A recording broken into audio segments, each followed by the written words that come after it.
What's up, guys? JK Disc Golf here, and today I'm going to be talking about the up-and-coming names in disc golf and who I think is going to be the next generation of superstars in the disc golf scene. Obviously, we've seen Paul, Eagle, Simon, Ricky, all of the household names dominating the disc golf scene for quite some time, and I think now that the younger generation is getting a little bit more experience, a little bit more exposure, we're going to see a slow transition into these new group of disc golfers.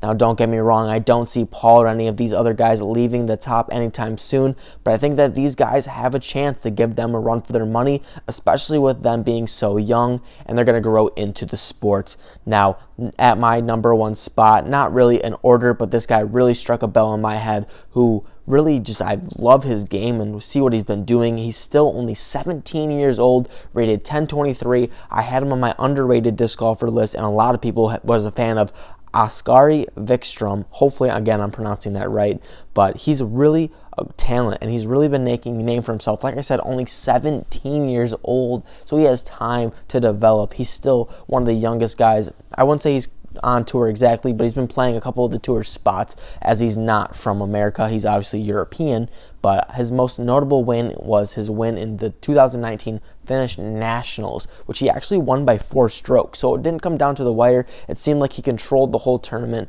and he was really pushing out through, as we can see, his other tournaments. He's just a great player. He has all the fundamentals down to science for him, at least, and we can see him really just striving in his game. Very few mistakes. It seemed like when he was making mistakes, they were very minimal and didn't really cost him. Now, he already has 16 wins already underneath his belt, which is fantastic.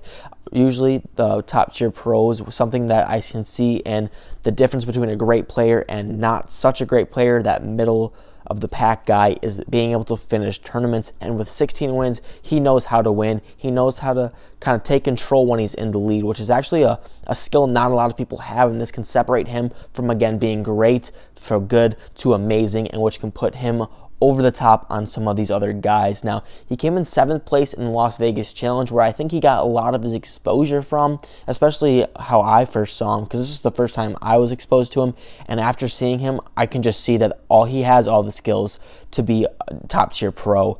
Again, he took 24th in the Memorial. Not fantastic, but still right in that little middle of the ground area. And then next, he really has crazy power. Really, he's in that top tier of the biggest arms. We can compare him to people like Simon, like Garrett. Obviously, he's not pushing out, I would say, consistently, but if he has that wide open shot, he can definitely smash a drive, pushing that 600 feet.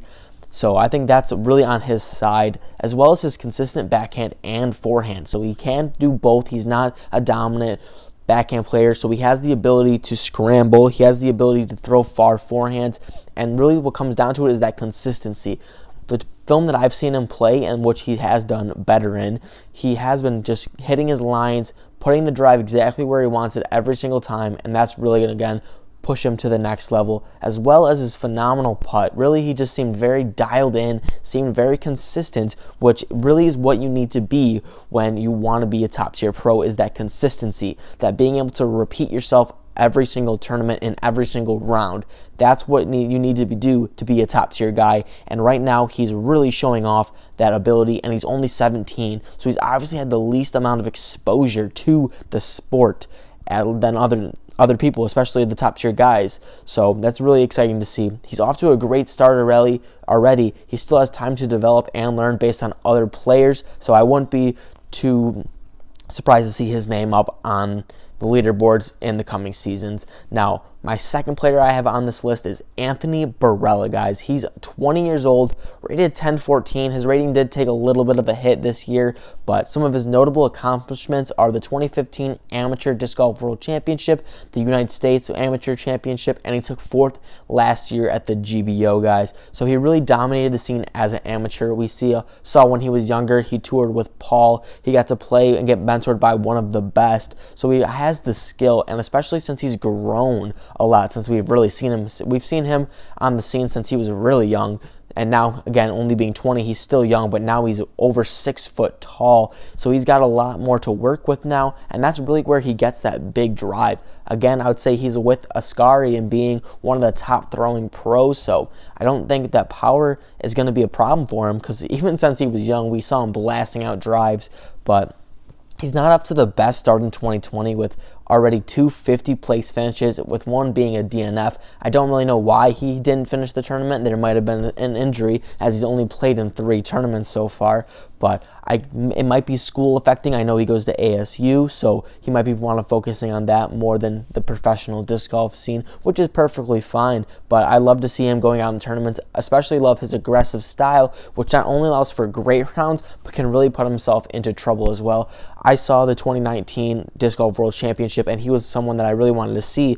And the problem he had at Eureka was he was putting so aggressively because he doesn't care about that comebacker. But the problem was he was throwing so far past the basket that he was going out of bounds. So even on the 25 to 30 foot putts that he was fully committing, which we love to see, he was actually going so far past he was going out of bounds, which really hurt him. We saw him shoot a lot of over rounds at Worlds especially, which can happen at a lot of other tournaments, which is a little bit of a downfall for his style, but that really puts him in trouble. So I think as time, when his skills kind of click together, AB will be a force to be reckoned with on tour, especially since he has all the skills. He really just needs to be more consistent.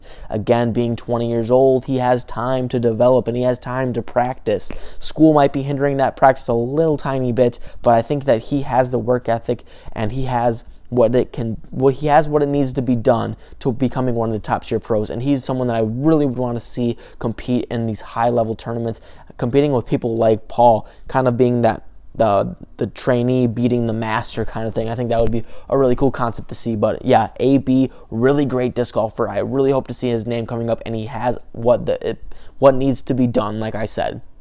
Now my next pro, I have Adam Hammes, another 20-year-old. We said that AB again was 20, but he was rated 1014. Now Adam is rated 1033. So obviously he has a little bit of an edge with the rating. He has what needs to be done to put more consistent rounds together. He has 21 career wins already. So the same thing with Ascari. He has what it needs to be done to put away tournaments, which is a very overlooked skill set, and it's something that I've known that Macbeth talks about a lot, is you need to know how to win. So you're not getting those jitters, you know, that killer mentality on the lead card, to know that it's not okay to skate by, but you have to continue with the pressure very hard, and that's what Adam already knows. He knows that he needs to continue putting the pressure, continue to getting good scores, and knowing that par is not good enough, because some people from the chase card or even on your lead card can overtake that win, but he knows what needs to be done to put away a tournament and continue to let him win. So one of the big wins that accomplishments he had is the 2019 Wintertime Open, which he took second in this year, only to lose to Paul. So again, he's winning some bigger tournaments against some bigger guys, and I think since he is young, he's really just started being on tour, that we're going to see him up there a lot. So he's already off to a great start in 2020 with 2 wins and 2 other top 5 finishes. So Adam looks really dialed in and ready to attack tournaments. So with this short little break, I don't know what we're going to expect any other tournaments coming in, but I really hope to see Adam, because he's someone who is young and has a lot of these skills and has what it needs to complete. And I really want to see him, especially again since he's so young. He's only been touring for 2 years, so I really want to see him and see what his abilities go, because he's obviously putting the pressure on some of these top tier guys, and he has what it takes. So it's super awesome to see him play, as well as he has that power. He can crush just as far as anybody else, both forehand and backhand, and we've seen that, and it's just awesome. So Adam really made a name for himself, though, in 2019 for the incredible circle 2 putts he has been hitting. So he was hitting some putts that you stuck up to, and you thought there's no way this is going in, but Adam found a way.